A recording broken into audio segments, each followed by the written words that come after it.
Hi everyone. నేను non veg వండుతున్నప్పుడు ఒక విషయం గుర్తొస్తే నవ్వొస్తూ ఉంటుంది. అదేంటంటే మా అత్తగారు నాన్ వెజ్ వండేటప్పుడు నేను పక్కనే ఉండి 2 కళ్ళు ఆ వంట మీదే పెట్టి చూస్తుండేదాన్ని. ఎందుకంటే నాన్ వెజ్ వండేటప్పుడు పక్కనే వెజ్ కర్రీ నా కోసం వండేవారు.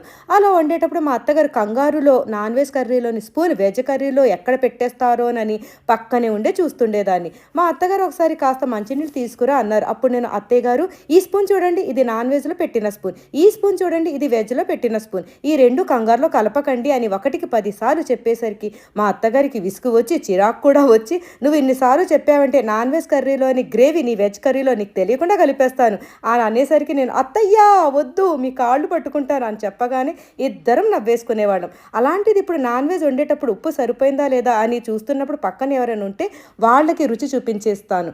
ఒకవేళ పక్కన ఎవరూ లేకపోయినప్పుడు సింక్ దగ్గర నుంచుని కర్రీ గ్రేవీని నా నాలుక అంచు మీద పెట్టి చూస్తుంటాను. ఇలా నేను తినను కానీ ఇష్టంగా చేస్తుంటాను.